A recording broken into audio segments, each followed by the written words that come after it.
शंखचूड़ की युद्ध यात्रा। शिवजी के दूत पुष्पदत्त के चले जाने पर शंखचूड़ ने अपनी पत्नी तुलसी के साथ जाकर कहा कि मैं कल प्रातःकाल शिवजी से युद्ध करने जाऊंगा।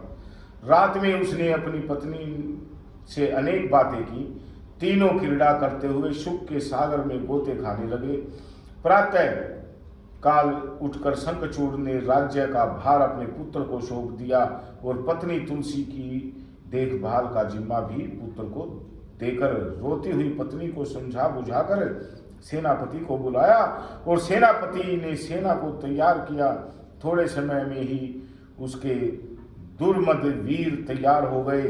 उसके साथ ही 3 लाख अक्षौहिणी सेना भी उसने भी पुष्प भद्रा नदी के तट पर वट वृक्ष के नीचे डेरा डाल दिया। वहां से उसने शिवजी की सेना का अवलोकन किया। शंखचूड़ ने शिवजी के पास अपना दूत भेजकर सूचित किया कि मैं युद्ध के लिए आ गया हूं। शिवजी ने दूत से कहा कि तुम जाकर अपने स्वामी से कहो कि देवताओं से वेर त्याग कर उनसे संधि करने में ही भलाई है। प्राणियों का विरोध बहुत बुरा होता है। तुम ऋषि कश्यप की संतान हो। इस पर दूत बोला कि हे नाथ, आपने जो कुछ कहा वह सत्य है, परंतु सारा दोष असुरों का ही नहीं है। आप देवताओं के पक्षपाती हैं। आपको ऐसा नहीं करना चाहिए, क्योंकि आप देवताओं और असुरों सब के भगवान हैं। उसकी बात सुनकर शंकर जी बोले कि हम तो भक्तों के अधीन हैं।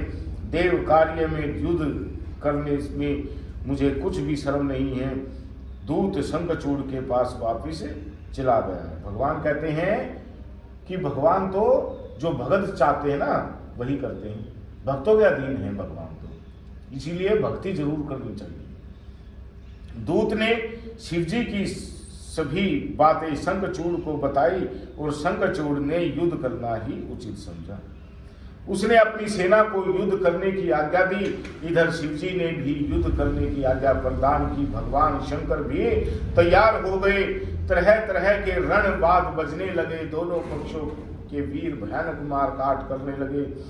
महेंद्र का पूर्ववर्ष परवा के साथ युद्ध करने लगा। विष्णु का दंभ के साथ, कालका का कालासुर के साथ, गोकर्ण का हुतासन के साथ, कुबेर का काल्य के साथ, विश्वकर्मा का मला के साथ, भयंकर से मृत्यु संहार से यम कालंबी के साथ वरुण युद्ध करने लगे।